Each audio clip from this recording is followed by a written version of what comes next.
이런 엘리야를 통해서 우리는 하나님은 우리의 출신이나 학벌, 능력에 제한받지 않으시는 하나님이라는 사실을 깨달을 수 있습니다. 오히려 하나님은 우리의 연약한 것, 우리에게 없는 것, 그것을 통해서 하나님의 그 강함과 하나님의 능력을 나타내시는 것입니다. 하나님은 우리의 어리석음을 통해서 하나님의 지혜로우심을 우리를 통하여 나타내시는 것입니다.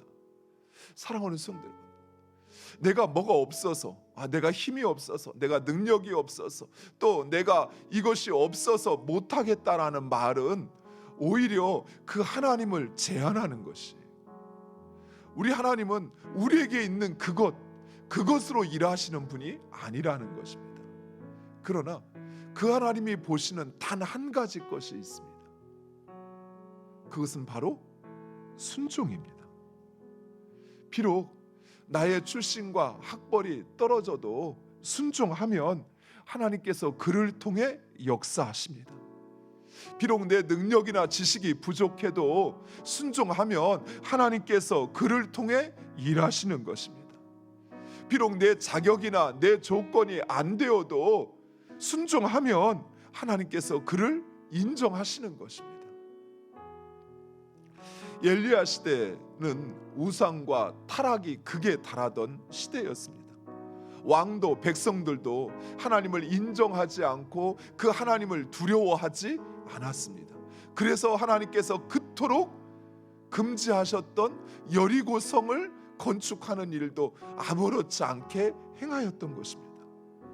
이런 상황 속에서 백성들을 향하여 하나님의 계시, 그것도 백성을 향한 하나님의 진노를 선포한다는 것은 여간 어려운 일이 아니었을 것입니다. 실제로 이후에 아합 왕은 엘리야를 죽이겠다고 전국 곳곳을 찾아다닙니다.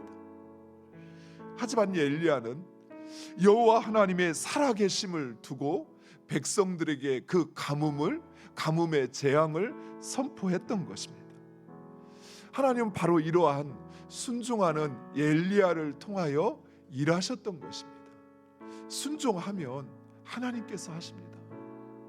내가 가진 무엇, 내 능력, 내 지식, 또 내 학벌이나 내 출신을 가지고 무엇인가 하려고 하면 그것을 기대하면 할 수 없지만, 그러나 하나님 그거 보지 않으셔요. 언제 우리에게 너 대학 나왔냐? 박사학위 있느냐? 너 이거 가지고 할 줄 알아? 너 이런 능력이 있어? 이거 묻지 않으셔요. 그저 하나님 말씀에 순종했느냐? 그러면 하나님이 하시는 것입니다.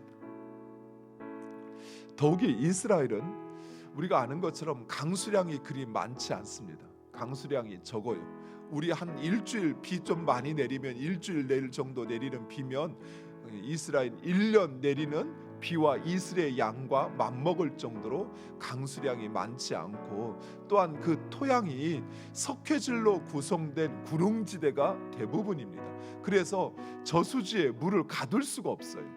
우리는 비가 오면 저수지에 물을 가두어서 그 물을 농사에 이렇게 이용하잖아요, 수로로. 그런데 이스라엘 백성들은 석회질이다 보니까 우리 동굴, 석회 동굴 가면 막 물이 다 떨어져 버리잖아요.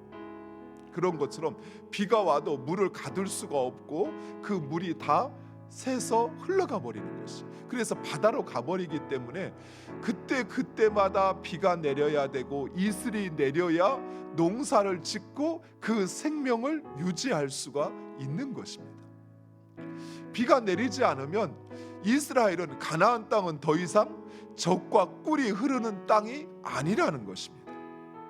이것은 곧 하나님은 이 가뭄을 통해서 이스라엘은 하나님께서 함께 하셔야만 그들의 생명과 그리고 그들의 풍요가 보장된다는 사실을 그들로 깨닫게 하고 있는 것이. 즉 하나님이 없으면 너희는 아무것도 아니라고 하는 거, 하나님이 없으면 너희는 아무것도 할 수 없는 존재라는 사실을 하나님은 이스라엘 백성들에게 깨닫게 하시는 것입니다. 하지만 하나님께서 함께 하시면 우리는 그 무엇도 걱정할 것도 두려워할 것도 없습니다. 사랑하는 성도 여러분, 하나님께서 나의 삶 가운데 일하시기를 원하십니까? 하나님이 행하시는 그 놀라운 능력을 내 삶 속에서 보고 경험하기를 원하십니까? 그렇다면 하나님 말씀에 순종하시기 바랍니다.